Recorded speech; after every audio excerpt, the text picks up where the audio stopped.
At 4:12 a.m. on August 19th, 1945, the sky above northern Luzon was still a deep indigo, the last stars fading into a humid Pacific dawn. Inside a bamboo stockade on the edge of a ravine, 23 Japanese women awoke in silence, each believing this was their final morning alive. They had no watches, no calendars, no clocks, only the tightening pattern of the guards' movements, the rattle of weapons at night, and the grim certainty that prisoners captured in the Philippines rarely survived past sunrise. Word had spread the previous evening. The Americans were preparing something. The guards had spoken in low tones. There had been extra patrols. A lantern had been lit near the outer fence long after dark. Every sign the Japanese women recognized from battlefield stories, stories of prisoners lined up before dawn, was present. Private First Class Sato Harumi had barely slept. She lay on her woven mat, her hands gripping the edge to stop them from shaking. She was only 20 years old, a former nurse's assistant attached to the remnants of a field hospital. 3 weeks earlier, she had been pulled from a cave near San Nicolas, starved, dehydrated, and unable to stand. Now she sat upright, staring into the dim light, listening to the breathing of the others. She could not see their faces, but she knew every one of them was awake. Some prayed silently in the Shinto whispers they still remembered from childhood. Others recited fragments of songs taught to them during training, songs meant to turn fear into patriotism. None of it was working now. Outside the bamboo walls, the jungle was alive with the sharp metallic chorus of cicadas. Occasionally, a distant explosion of thunder rolled across the foothills. The women had learned to distinguish this sound from artillery. This was real thunder, heavy, wet, tropical, with the scent of rain behind it. The monsoon was shifting again. Even nature felt like it was waiting for something. Harumi pressed her knees to her chest. Her uniform was in tatters. Months of retreat had worn it down until the once proud khaki had faded into a mute brown. She reached up and touched the back of her neck, feeling the buzzed hairline that had been cut during her unit's last desperate evacuation. She thought of her mother in Osaka, of how she had braided her hair every morning before school. She remembered the smell of rice steaming in the kitchen. She wondered if any of those smells still existed back home, or if the firebombings had erased everything. A faint clatter outside the stockade made every woman freeze. Boots on gravel, voices, American voices. A flashlight beam swept across the gaps between bamboo poles. Someone shouted an order in English. It was firm, but not angry. Harumi swallowed hard. This was it. This was the hour. The door slid open with a rough scrape. Light flooded in. A tall American soldier stepped inside, silhouetted against the dawn. His rifle was slung behind his back. He was not holding it ready. Another soldier followed, and another. None looked hostile. But to the Japanese women, who had been taught that capture was worse than death, the presence of armed Americans still meant only one thing: the final step before execution. The lead soldier glanced around the room. His voice was calm. "Everybody up. Come on, let's go." Harumi's blood turned cold. Her legs nearly gave way. This was the tone she had heard veterans describe. The casual tone Allied troops often used when moving prisoners to their last place. Not cruel, not mocking, just procedural. 2 women began to cry. Another fainted. The Americans exchanged uncertain looks, clearly confused by the reaction. Then something happened that none of the women expected. One of the soldiers crouched down, slowly, carefully. He held out his hands, palms open, to show he had no intention of touching anyone. He spoke in simple English, soft and slow. "No. No hurt. No hurt. You're okay." But the women did not understand. Their training had been absolute. Americans tortured prisoners. Americans shot captives. Americans hated them. The imperial indoctrination ran so deep that kindness looked like deception. The more gentle the Americans acted, the more convinced the women became that death was only minutes away. Harumi forced herself to stand. Her legs trembled. She could barely breathe.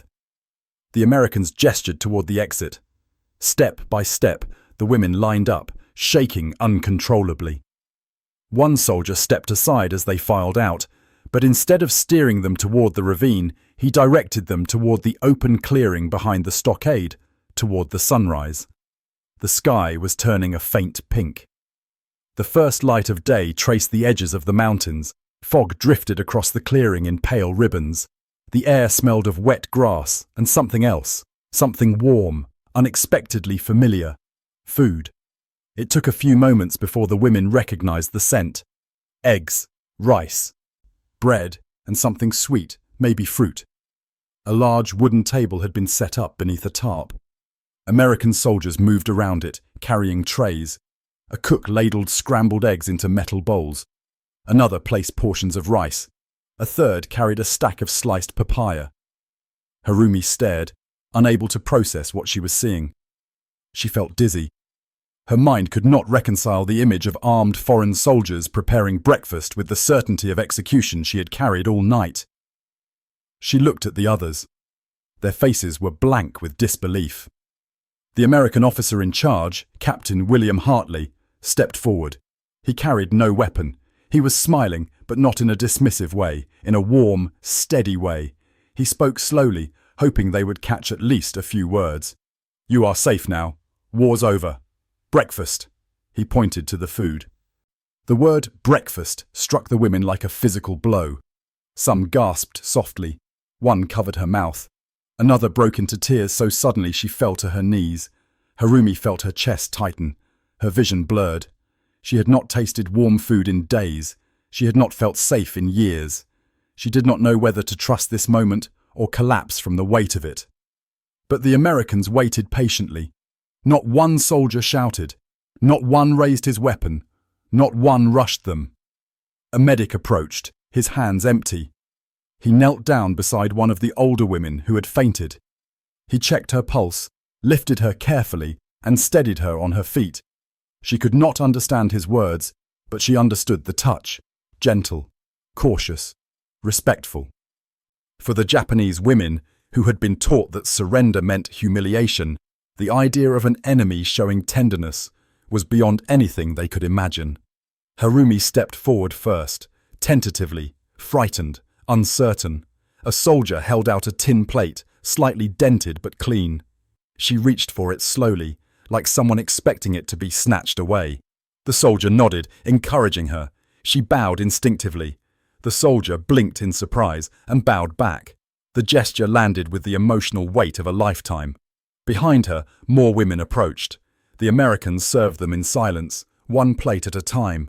Some soldiers attempted small smiles, but most simply focused on being respectful.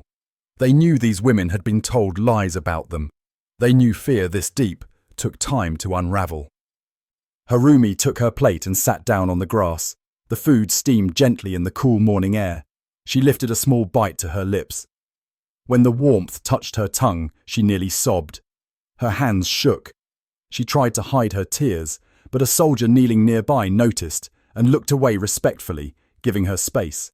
For the first time in months, she felt human again. And then, something even more unexpected happened. One of the American soldiers, a farm boy from Kansas named Robert Ellsworth, sat cross-legged a few feet away. He didn't try to speak to them. He just sat there, sharing the quiet morning. He began eating his own meal from a tin plate. When he realized the women were watching him cautiously, he smiled gently and pointed at his food, then at theirs, as if to say, "See? Same food. Same morning. No tricks." The smallest of the women, barely 17, gathered the courage to taste a piece of papaya. The sweetness made her eyes widen. Ellsworth laughed softly, not mockingly, but delighted by her reaction. He gently placed a second slice on the ground between them, sliding it toward her like offering something to a shy animal he didn't want to frighten. She hesitated, then took it. Harumi watched the exchange with stunned fascination.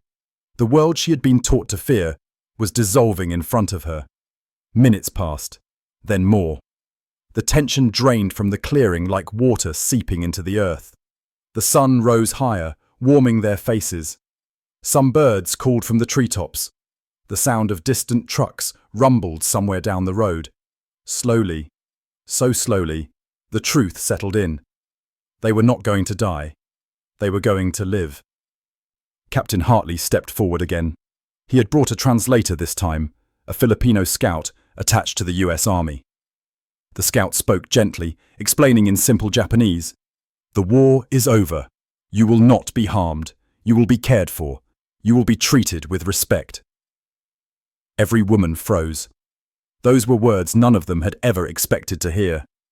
The scout continued, "You are prisoners, but not enemies. You will go home when it is possible." The women began to cry openly. Not from fear now, but from overwhelming relief. For nearly an hour they ate in silence, letting the shock of survival wash over them. American medics moved through the group, checking wounds, offering water, dressing infections. Some of the women instinctively recoiled at first, but the gentle touch broke down their defenses. The reality of humane treatment was slowly overwriting years of indoctrination. Then Hartley ordered something unexpected, even by his own men. He told the soldiers to bring chairs. The Americans carried 23 folding chairs from a nearby depot and arranged them in a neat semicircle beneath the tarp. One by one, they invited the women to sit. The gesture stunned them all. Prisoners, enemy prisoners, given chairs? Treated as honored guests? Harumi lowered herself slowly into one. She ran her fingers over the metal frame, marveling at its sturdiness. She felt the weight of dignity returning, a weight she thought she had lost forever. Hartley addressed them again through the translator. "You were told many things about us. Most were not true. Today, we begin again." At that moment, a soft breeze lifted the tarp. Sunlight spilled across the clearing. The war was ending. Life was returning. And for the first time since their capture, these women saw Americans not as monsters, but as human beings, flawed, tired, sunburned, but capable of mercy. Harumi looked at them, then at her fellow prisoners, then at the sky. She had prepared to die at dawn. Instead, she was alive, fed, safe, seen.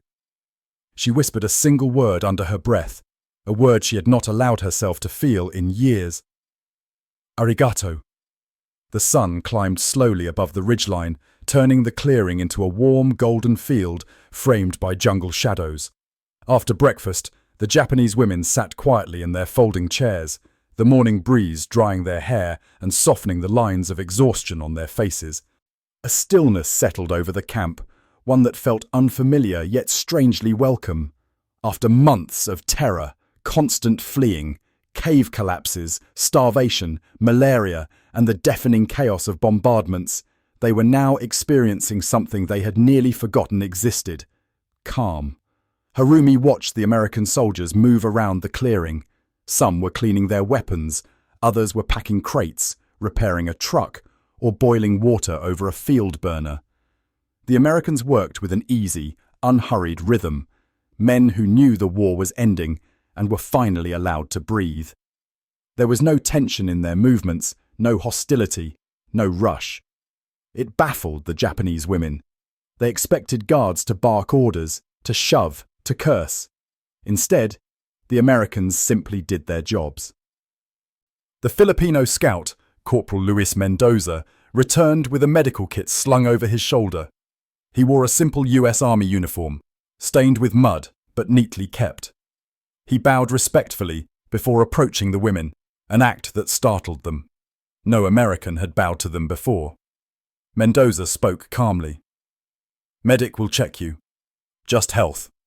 No problem." He gestured toward the medical tent that had been set up nearby.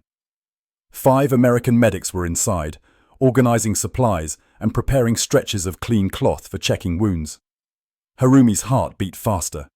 She had untreated cuts on her legs and a deep bruise on her ribs where she had fallen in a cave weeks earlier. She feared the examination, not because she expected cruelty now, but because she feared the vulnerability of being touched. When her name was called, she walked toward the tent with slow, deliberate steps. The medic waiting for her was a young man with sandy hair, probably no older than 22. He removed his gloves, washed his hands in a basin, and gestured for her to sit on a wooden crate covered in canvas. "Okay," he said softly. "I check. No hurt." His Japanese was terrible, barely more than fragments, but his tone was gentle enough to bridge any language gap. Harumi exhaled shakily and nodded. He examined her wounds with remarkable care. Every time she winced, he paused. Every time he touched a sensitive area, he murmured an apology, not for speaking English, but for causing discomfort. When he wrapped her ribs with clean bandages, she felt the stinging warmth of medicinal ointment sink into her skin. She had forgotten what clean bandages smelled like. When the medic finished, he bowed his head slightly, awkwardly but sincerely. Harumi bowed deeply in return. Outside the tent, the other women waited their turn. Some clutched each other's hands, others wiped tears they hadn't realized were falling. They were prisoners, but for the first time, they felt as though their lives were being reassembled rather than dismantled. After the medical checks, the Americans brought buckets of clean water and soap. They gestured for the women to wash their faces and hands. Harumi cupped her fingers under the cool water, surprised by how refreshing it felt. She rubbed the soap between her palms, inhaling its faint citrus scent. It was the first time in months she had used anything other than muddy river water to clean herself. Nearby, an American sergeant named Curtis Fleming noticed one of the older women staring at the soap with confusion. Fleming stepped forward, demonstrated how to lather the bar between his hands, then offered it to her with a respectful nod.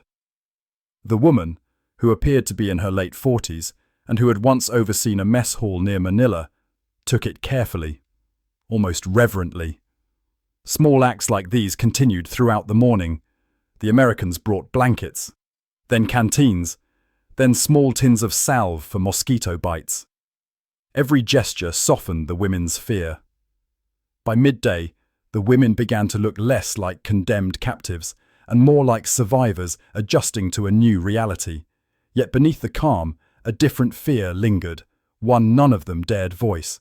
What happens next? Harumi sensed it in the glances exchanged between the women. What if the kindness was temporary? What if transport meant interrogation or forced labor? What if being treated well was only a tactic to lower their guard? The Americans, however, were juggling their own uncertainties. Captain Hartley stood near the command tent, studying a set of documents spread across a makeshift table. Communications had been sporadic since the Japanese surrender. He had orders to secure all remaining pockets of surrendered personnel, but nothing yet about processing Japanese female non-combatants. The army had protocols, but none prepared for groups of terrified women who had been indoctrinated since childhood to expect execution. Lieutenant James Porter joined him, wiping sweat from his brow. "They still scared?" Porter asked. "Terrified," Hartley replied. "And we're not equipped to house them long term. What do?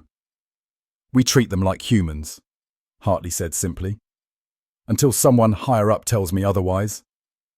Porter nodded, staring at the women from a distance. "They look like children, sir."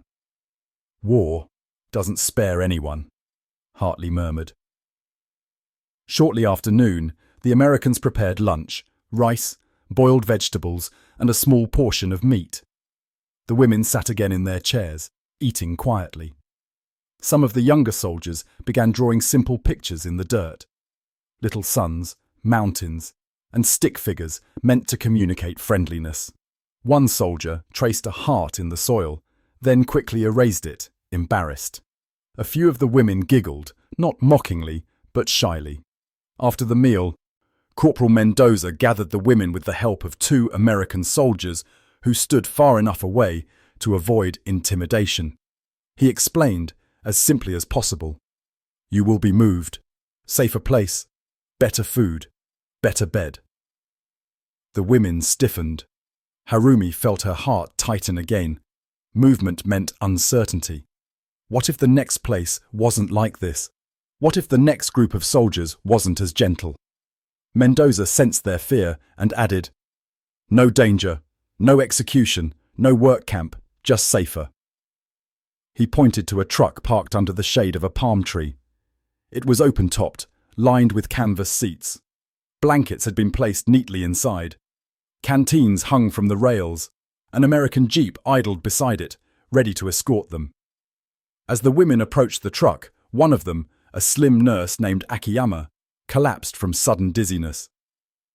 Harumi rushed to support her, but an American medic was already there, lifting the woman with surprising delicacy. He carried her to the shade, offered her water, and whispered reassuringly. When she regained consciousness, he bowed slightly before stepping back. The bow hit Harumi again. This echo of respect she never expected from an enemy. Once the women were seated in the truck, the Americans handed out extra canteens, small packets of dried fruit, and even a few pieces of chocolate. Many of the women had never tasted chocolate. Harumi bit into a small square and nearly gasped. It melted on her tongue, rich and unfamiliar. Before the truck engine started, Captain Hartley addressed them again through Mendoza. "You are not prisoners for punishment. You are people under our care. War is finished." The words seemed impossible. Finished. Over. Done. The truck rolled forward, bouncing gently over the dirt road, leading away from the ravine. The women clung to the rails, not out of fear of falling, but out of fear of losing the small sense of safety they had gained. The convoy moved slowly through the countryside. Smoke still rose from distant fields where battles had recently raged. Bomb craters pocked the earth. Abandoned artillery pieces rusted under the sun. Dogs scavenged near burned-out huts. The landscape told a story of destruction the women were both a part of and victims of. As the trucks climbed a hill, Harumi caught sight of a small Filipino village. Children played near a well. Smoke drifted from cooking fires. Women scrubbed laundry in metal basins. Life was returning. Not quickly, but steadily. The sight brought an ache to Harumi's chest, a longing for home, for normalcy, for anything that resembled the world she once knew. One of the American soldiers in the jeep noticed her staring at the village and nodded approvingly, as if to say, "Yes, life continues." After nearly an hour of travel, the convoy reached a temporary processing camp, smaller than a POW facility, more like a sheltered clearing with 5 wooden huts and a fenced perimeter. It was designed originally for displaced refugees, not prisoners. Hartley had chosen it for a reason. It offered privacy, calm, and shelter. As they stepped off the truck, the women hesitated. Old fear resurfaced, new place, new risks. But their anxiety eased when they saw a scene far gentler than expected. Filipino civilians, women and elderly men were there, assisting American volunteers. They carried buckets of clean water, prepared simple bedding, and laid out bundles of fresh clothes, loose cotton shirts and skirts more suited to the climate than their torn uniforms. One Filipino woman, old enough to be a grandmother, smiled warmly at Harumi and held up a folded cloth shirt. Harumi froze, startled. The woman reached forward and gently placed the shirt into her hands. Then she pressed her palms together in a small bow. Harumi's throat tightened. She bowed deeply in return. The exchange felt like an absolution. Inside the huts, each woman found a small cot covered with clean sheets. The windows were open to allow airflow. A small lamp sat at the foot of each bed. It was modest, but to the Japanese women, who had been living in caves, ditches, and collapsed shelters, it looked like unimaginable comfort. Harumi sat on her cot and lowered her head into her hands. The softness beneath her felt unreal, like a dream. Outside, the Americans gathered around a table to discuss next steps. They spoke softly, as if aware the women inside could hear them. Hartley insisted on privacy, dignity, and medical care. A few of the Americans argued that resources were tight, but none challenged his conclusion. "Compassion is not a luxury," Hartley said. "It's the only thing left that still matters." As evening approached, the women stepped outside to breathe the cooling air. The monsoon clouds had gathered again, dark and heavy, but quiet. The smell of distant rain drifted through the clearing. A few American soldiers sat near a campfire, boiling water for tea. Seeing the women approach, They stood up awkwardly, unsure whether to bow or salute or simply smile. One soldier, Ellsworth, the Kansas farm boy, held up a metal mug, steam rising from it. He pointed to the large pot over the fire. "Tea," he said slowly. "Warm. Good." He mimed drinking it, then offered her a cup. Harumi hesitated. Accepting anything from an enemy once meant disgrace. Now it meant survival. She took the cup with both hands, bowed lightly, and tasted the warm liquid. It soothed her sore throat instantly. Around her, the other women did the same. The Americans kept their distance, giving them space to sit together near the fire. It created a strange, peaceful silence. Two former enemies sharing the same heat of a fire, the same soft rumble of evening insects, the same fragile moment in history when hatred began to dissolve. Harumi looked around the clearing. She saw safety, she saw life, she saw a future she never expected to reach. And for the first time since the empire had collapsed, she wondered whether everything she'd been taught about enemies had been a lie. Above them, thunder echoed once, then rolled into silence.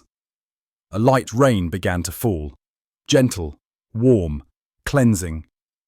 The Americans quickly set up tarps over the women's huts, but the Japanese women stayed outside a moment longer, letting the rain wash over their faces. Harumi closed her eyes. The war was ending, her fear was ending, her understanding of the world was changing. She whispered again, barely audible beneath the patter of rain. "Arigato."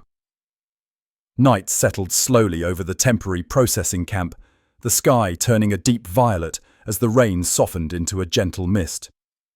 The Japanese women sat under the shelter of the huts, wrapped in blankets the Americans had provided. The sound of rain on the tin roof was steady and rhythmic, soothing in a way none of them had felt in months. For the first time since their capture, sleep came without terror, without sudden explosions, without the expectation of bayonets or starvation. Before dawn, Harumi woke to the quiet murmur of voices outside. American soldiers were already up, boiling water, checking the perimeter, preparing another meal. She listened to their low conversation, not loud, not aggressive, but calm and familiar. She realized she no longer flinched at the sound of English. When she stepped outside, she found the clearing washed clean by the night's rain. The earth smelled rich, the air cool and damp. An American medic looked up, smiled gently, and gestured toward the fire where a pot simmered. She understood the gesture without the words. Breakfast is coming. As more women emerged from the huts, something subtle changed. For the first time, they walked without the slack posture of defeat. Their shoulders were straighter, their eyes more alert. Their faces, though still thin from malnutrition, carried hints of life. A few even whispered among themselves, cautiously, quietly, sharing thoughts they had been too afraid to voice before. Harumi watched the others, feeling an unexpected warmth in her chest. She had not been surrounded by this much quiet safety since before her deployment. It was strange, unsettling, but comforting at the same time. When breakfast was served, rice porridge with small slices of banana, the women ate together near the fire. The Americans kept a respectful distance, but one soldier approached with an awkward smile, holding out a small metal tin. Harumi tilted her head, unsure. He opened it to show what was inside. Sugar. Just a few spoonfuls, precious and rationed. He offered it to her. Her breath caught. Sugar was a luxury she had not tasted in over a year. She bowed deeply and took only the smallest pinch, sprinkling it into her porridge. Her expression must have revealed everything, because the soldier's smile widened. He stepped back politely, leaving the tin with her and the others before returning to his unit. After breakfast, Captain Hartley gathered the soldiers and the Filipino volunteers. His voice was low but firm. "They're stabilizing," he said. "Once we get official orders, we'll transport them to the repatriation center. Until then, we treat them with the same dignity we'd want for our own." No one argued. The Japanese women, unaware of the full conversation, watched the Americans prepare for the day's tasks. Some soldiers cleaned their rifles, others carried crates filled with medicine or supplies. A few helped Filipino villagers repair a damaged roof nearby. Everything felt strangely normal, almost domestic, but a question loomed in the minds of every captive woman. Where would they go next? And what would happen when they left this fragile sanctuary? The answer came in the early afternoon. A radio transmission sputtered in from headquarters. The Japanese women were to be transferred to a larger Allied repatriation camp near Lingayen Gulf. There, their identities would be recorded, their health fully assessed, and arrangements made eventually to return them to Japan. Once ships were available, once ports were safe, once the chaos of surrender settled. But the journey would not be easy. The roads were unpredictable. Pockets of Japanese stragglers still roamed the jungle, unaware or unwilling to accept the emperor's surrender. Every movement carried risk. Hartley knew it. His men knew it. The women did not. When Mendoza explained the situation as gently as he could, a tremor of fear rippled through the group. They had just begun to feel safe. The thought of leaving this small, protected camp felt like stepping back into danger. Harumi stood at the center of the group, clutching the edge of her blanket. The world outside the camp suddenly felt enormous again, dark, hostile, unknown. She asked a question in a trembling voice. "Doshite? Ugokimasu ka?" Why? Must we move? Mendoza understood enough to answer. "No safe here," he said. "Only temporary. Better care. Better place." He pointed to the horizon where distant thunderheads were gathering again. "Storm comes. Long road. Must go now." The women exchanged frightened looks. Some shook uncontrollably. Others whispered fragments of prayers. For a moment, it seemed panic would overtake them. Then something unexpected happened. One of the American soldiers, Ellsworth, the Kansas farm boy, stepped forward. He removed his helmet, placed it on the ground, and crouched so he was eye level with the women. He spoke softly, tapping his chest. "I go. I protect." He then tapped the canvas of the truck. "You safe. I promise." He didn't know if they understood the words, but they understood the gesture, the sincerity behind it, the humility, the lack of aggression. Captain Hartley added more reassurance through Mendoza. "You travel with escort, many soldiers, no danger, we go with you." The promise calmed some of the trembling, though not all. Within an hour, the convoy was ready. 2 trucks carrying the women, 1 jeep in front, another behind, and a squad of soldiers walking along the flanks. The Americans loaded supplies, water, and blankets. They moved with care, always mindful not to touch the women or rush them. As the convoy rolled out of the clearing, the Japanese women looked back at the huts, the first place they had felt human since the war began. Harumi pressed her hand to her chest, silently thanking whatever spirit had guided her to this moment. The road wound through the jungle. Narrow and uneven, fallen branches cracked beneath the tires. Occasionally, the trucks passed a burned-out tank or an abandoned artillery position, reminders of the violence that had engulfed the island. Armed scouts scanned the tree line, rifles slung but ready. Hours passed in uneasy silence. Then, near a dense stretch of vegetation, the convoy slowed. A tree had fallen across the road. The soldiers moved quickly to clear it, axes chopping through the damp wood. The women watched from the trucks, hearts pounding. This moment, stopped in the open, exposed, felt dangerous. But then something remarkable happened. As the Americans worked, one of the soldiers noticed the women's fear. Without being asked, he positioned himself near the truck and spoke in a soft, steady voice. "Okay, no danger, just tree. We move it." He tapped the side of the truck twice, friendly, reassuring. The women's shoulders loosened slightly. The road eventually cleared and the convoy pressed on.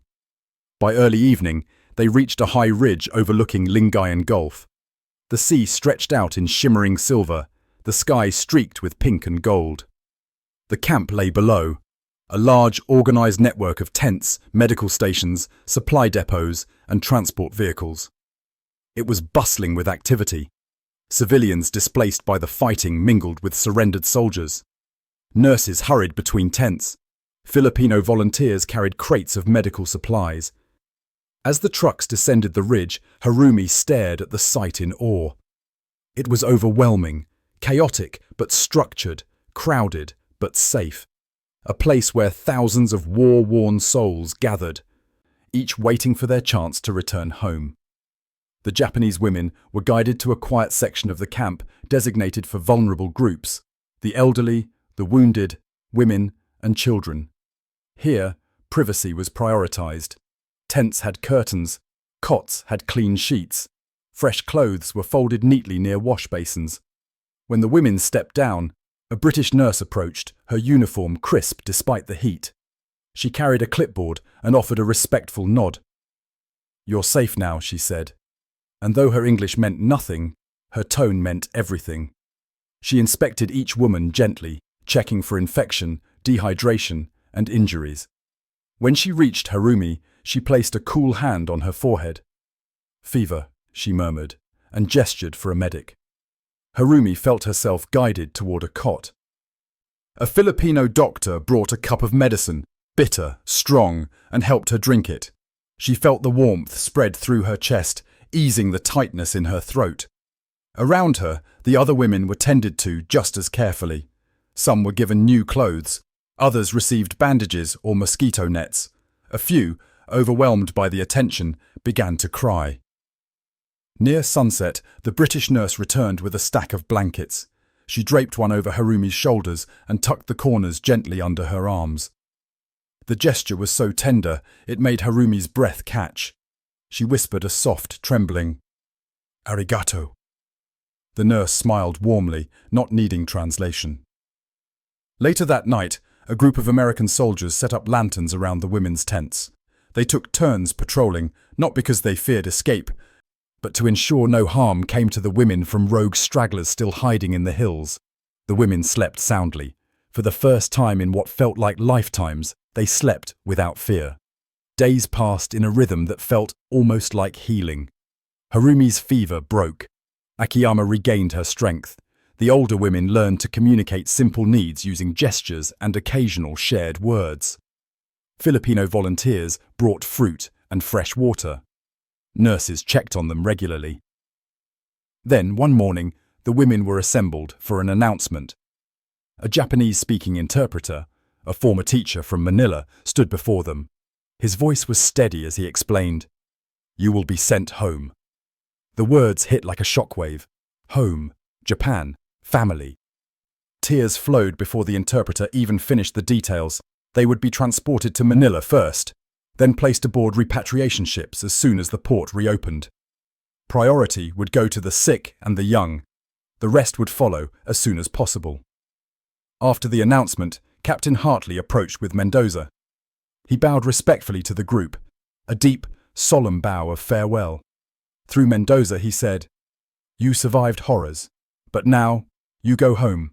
Remember, you were treated with honor, not as enemies, as people."